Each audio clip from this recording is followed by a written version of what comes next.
In this episode, I talk about why the phrase root cause bothers me, why there isn't always one simple explanation for pain or injury, and why constantly searching for one can sometimes keep you from actually moving forward.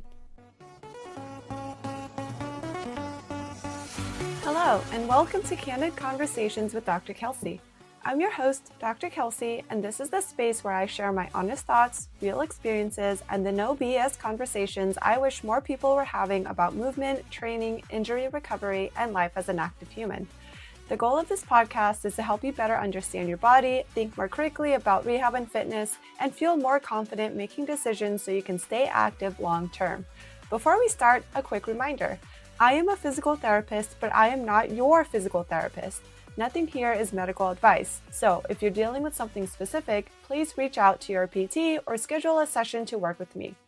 All right, now let's get into today's conversation.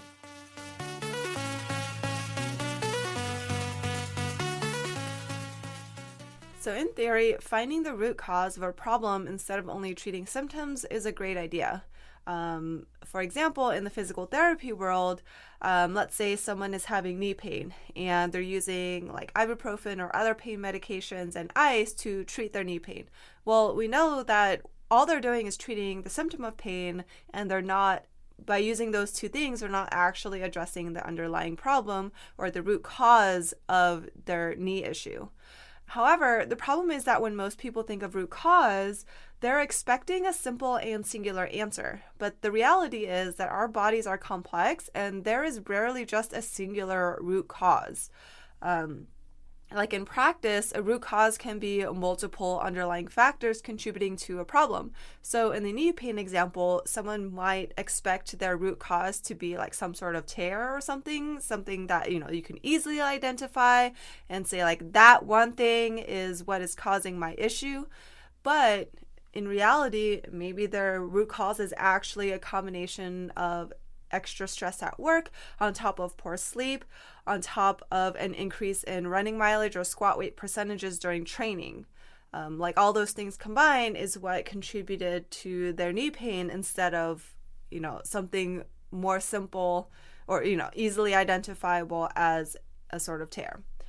Or sometimes root cause factors aren't known yet, and so treating the symptoms is actually how we treat the problem.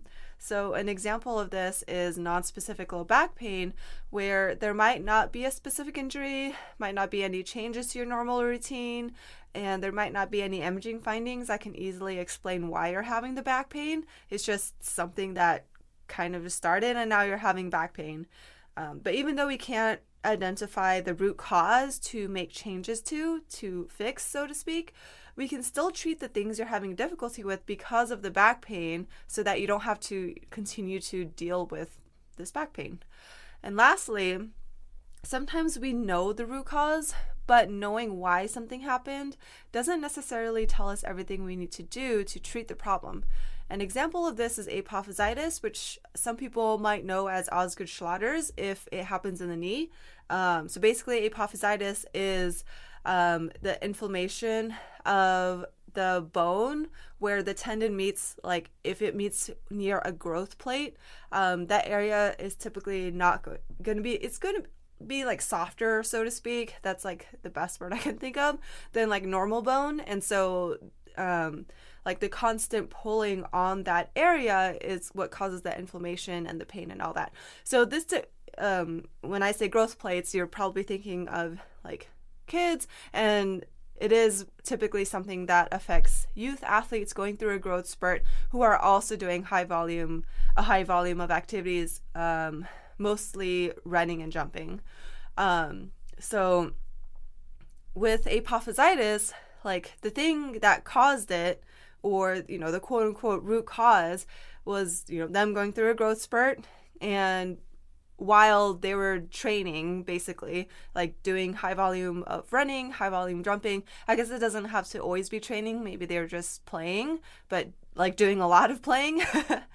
But we can't like go back in time and prevent this overuse from happening. Like we can't reverse the apophysitis.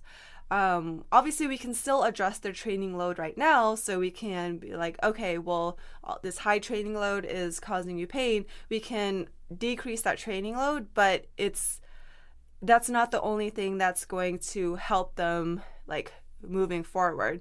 We at this like the apophysitis has already happened, so now besides addressing the training volume, we need to also maintain their strength and potentially improve their flexibility until that painful area, the area of the apophysitis, calms down. And then once it does, then we will rebuild their tolerance to their sport. So basically, we know the root cause. The root cause was like the overuse while they're going through a growth spurt, but we can't reverse that. And so like addressing the root cause isn't going to be the thing that helps them. The thing that helps them is going to be, continuing to maintain their strength so that they have less catching up to do once that area calms down. And so I think the biggest issue I have with the phrase root cause is that it can cause people to endlessly search for the one thing that will solve their problem or solve all their problems. Sometimes it seems like. And in doing so, they get stuck constantly looking backward at past events instead of using the information that we do have to figure out how to move forward. Because sometimes maybe there isn't just one simple root cause, and maybe there's only like this unsatisfactory answer of like going back to the knee pain example, like, all of a sudden you had an extra project or deadline at work, and then you weren't sleeping very well, and then all of that combined with an increase in training kind of caused your joints to be a little bit more cranky. That's an unsatisfying answer compared to, oh yeah, you tore something in your knee. Like that's something simple. That's like, oh, that's something you can blame, like one simple thing you can blame versus all of these other things. And don't get me wrong, like understanding how or why your pain or injury happened, can be helpful for guiding treatment and preventing it from reoccurring in the future.